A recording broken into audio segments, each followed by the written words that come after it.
Good morning, Nigeria. It's time for our top story discussion, and you are welcome on facebook.com/GMNS School TV. You're free to tweet at us live as we discuss. Now, just on Tuesday, the National Peace Committee for the 2015 general elections, remember that they brokered a peace deal between the President Muhammadu Buhari and his predecessor, that is Goodluck Ebele Jonathan. Of course, with the whole insecurity and tensions rising at that time, they brokered that peace deal. Well, on Tuesday, they visited the president at the Aso Rock Villa. Intentions were not quite clear from the onset, but now we have sips here and there of what exactly went down, and we still have some rumors that we need to clear out. Now, to shed some more light on this, we have with us Gbola Oba, one of our favorite public affairs analysts, and we want to, dig into his brain for a minute or two. Good morning, sir. Thank you very much for the opportunity. You're my favorite. Oh, Not one of, I'll just let you know that. I'm elated, I'm dwarfed, I'm humbled. And the only reservation that I have this morning is that how can I have 4 beautiful ladies and now I'm left with just 2? Okay, but no. There's no space for 2 of them to sit now. So I'm cutting a beef now with the producer. Thank you. You can also cut... Oh, my coffee is finished. You can cut that beef as well. Well, let's get down to discussions now. So what do you know that went down? Let's start with the general idea that you have, or your information that you have from the meeting that the courtesy visit that the National Peace Committee paid to President Muhammadu Buhari. I really liked your intro. I liked your intro because when the last elections took place, we had so many unprecedented phenomena that turned out to all be positive for the Nigerian democracy.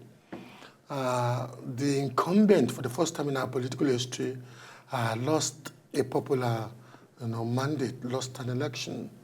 And we know the situation in Africa that sometimes things like that tend to degenerate into some very disturbing political and indeed socio-economic this thing. We all noticed how the extension of the election. Statements were made. Okay, but there was this, or there is now.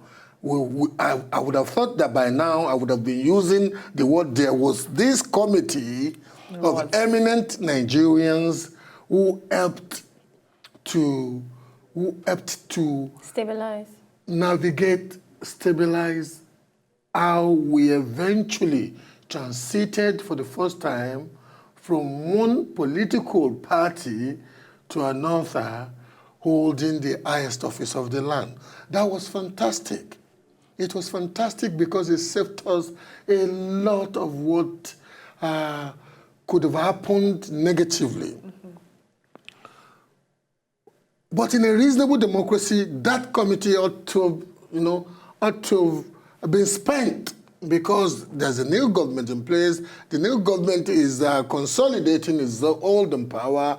There would have been no need for this. But we got to know that they visited the president because no official bulletin of the meeting was released. We are now, and I usually like to accentuate that caveat, we are now all dwelling on speculation.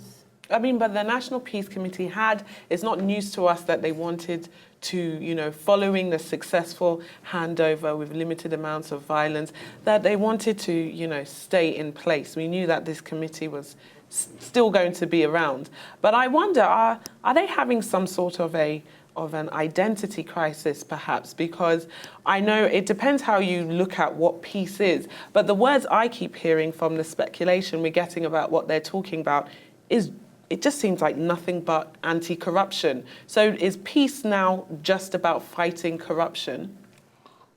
Peace is now conflating, not conflicting. I'm not quite, as a Muslim boy, my grammar is not too good. And my accent is heavy. So why are you making fun of me? Let me look at you, Jerry. Don't mind that. Peace is now conflating with the inevitability that is now slapping us in the face. that those who governed us, especially in the last administration, were a bit too careless with the tail. Those who governed us, especially in the last administration, some of them, we have to be very careful, and be serious now. Some of them actually went gaga with the tail and the resources of the land, and it's like the incumbent president feels or believes, either out of conviction, or out of being partisan, that he could accentuate his political relevance by persecuting them. The only thing I don't seem to like about it is that if I really believe that Gbola Oba is a thief, I didn't say your name, I used my name. If I really believe that Gbola Oba is a thief, I ought to have resorted to the machinery of the law, the process of the law, to let the law entangle Gbola Oba and establish the fact that Gbola Oba is a thief and be convicted for it. But when we are now politicking around issues of corruption, you want to wonder, next question. Oh, so it's left for the stories. I mean, the gods will just answer that for us. So, but at the meeting on Tuesday, it was gathered now, based on the speculations we've all put together. It was reported to, let's be using reported, alleged, so that nobody will crucify us. It was gathered that, they still have the mandate to continue this peace that we found, or we actually did get stabilized in Nigeria from the elections, as you rightly put. But then, like you said, you thought they would have been spent by now. Was there a portfolio that was handed over to them that actually continues this existence of the National Peace Committee? Or because of the prominence of the callers, I mean, these people in the committee is that why they believe, or why we should actually keep listening to them? And is that what's preserving their essence? Zoe, I'll be, on the one hand, very serious in my answer to that question, and on the other hand, I will be somewhat cynical. Let me start from the serious. Now, no serious-minded Nigerian can say that in the new waters that we are navigating now politically, that there's no relevance for such a committee. Okay. We've never had a change of baton from one political party to the other. We can even say, Zoe, that even when we had changes from one political personage to the other from the same party, we were usually having issues of conflicts of interest and people believing that somebody was not being loyal enough, or somebody wanted to be domineering, and there had always been conflicts between Obasanjo and Umar Yar'Adua, and between the Yar'Adua kitchen cabinet and Madam Yar'Adua and Jonathan ultimately and Baba OBJ. You remember speculations of conflicts, and ultimately the conflict that led to one person tearing his political ID card. We are not going into that. So let's face my business today. So you believe that we need them? The committee's existence may not be totally superfluous in the very peculiar nature of our politics. That is the serious Gbola Oba. The cynical Gbola Oba is this. Zoe, my sister, give a Nigerian any platform for relevance. And you think you can take that platform of relevance, Committe easily. You know, you can imagine if I were to be a member of the Peace Committee. I mean, we can look at the national conference. We go into Aso Rock, we come out, we face this thing. But let's talk about the powers. The committee is extra-constitutional, no constitutional role for it. Well, let's talk about the powers they have. And, you know, this came up in our conversation a few days ago. We've got committees that are already set up. We're talking, okay, we need... Don't say power. Don't use the word power, use the word influence. Okay, the influence or the thank you. That's my changes darling to sister. agendas. Shock no. Wow, on the political discussion, wow, that's Sorry. interesting. What is the role of the EFCC? I behave. If corruption was the number one point of with the meeting with the president that came up, we've got the FCC, and we had a guest here a few days ago that was saying the fact that whether or not Buhari says he wants to probe the past administration or an administration from when Jesus was around. The FCC still have the power to probe or look into whatever they choose to. So now we have a peace committee that is, after an election, still wanting to be relevant we're still trying to work out what it is exactly they are doing. Does that make redundant the FCC? Who's going to have more influence here? Like I said earlier on, it is somewhat disturbing that the committee, to start with, is still in existence.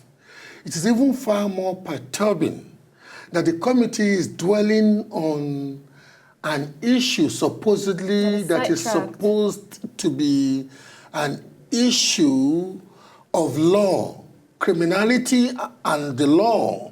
And we have institutions already in place. Fantastic, my sister. We have institutions that should ordinarily be engaging this issue, and you want to wonder, why would a sitting president be interfacing with a peripheral extra-constitutional committee, very influential people do, and be telling them about what ordinarily should be an issue? Or he should probably, have a media chat and tell the whole Nigeria instead of telling the selected people. Zoe, one thing I don't like about you is that you are too much of a Democrat and an open government person. In a normal democracy, It's all right, sir. In a normal democracy, yes, governments will engage with public. And you see, you know my this thing in this issue. I am an APC supporter of the sort, but I don't like some of the things I'm saying because it's like the past government. Our president wanted to let us know that he was going to appoint ministers in September. He did it in America. What happened? He was dragged out of him. In America. But sir, no press. Maybe you people don't ask tough questions. Well, when you grant our interviews, we will ask you the tough questions. Isn't that how it's done? But let me move to Are you accusing them of not granting interviews? Let me move to the colorations of the people that make up this committee. We have very important people, very influential people. And then with the peculiarity of our government, it might also be safe to say, like what you said when you were being serious, when you differentiated your cynical nature and then that, it's also safe to say that we need them because they are influential people. And we do know that we do party politics to a great extent. And you said it. Well, you can quote me, and we do that. Yeah, she just did. We do that. But then with that, enshrined in our body language and not in the constitution, but in our structure, we've heard so many times that Nigerians have a unique way of solving their problems. Isn't this a Nigerian way of continuing this peace? And then let me list the people. For those of you who do not know the people part of this, we have the Catholic Bishop of Sokoto State, Bishop Matthew Kuka. We do have the former head of state, General Abdulsalami Abubakar, who is actually leading this committee. We have the CAN president, and that is in person of the Pastor Ayo Orisha Jafo. These are very influential people. Would you say that, this is the peculiarity of the situation that we find ourselves in? As a student of constitutionalism, I would want to tell you that, you see, you are not totally wrong. The Constitution is the block. But you cannot live in a building that is just essentially the block. There has to be plastering. After the plastering, there must be painting. Look at how gorgeous your studio is. Without the painting, my sister probably would have been feeling this, notwithstanding that I grew up in the ghetto in Mushi. Don't worry, I'm sophisticated now. But such committees may not be totally out of place, irrespective of the fact that it's an extra-constitutional entity. Because entities such as that help to work out the environment where the Constitution gains its potency.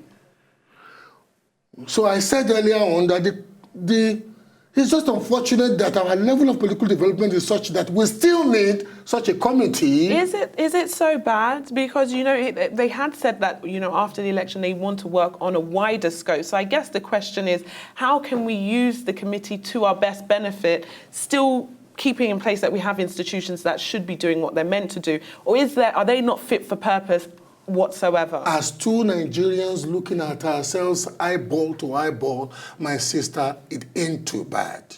Okay.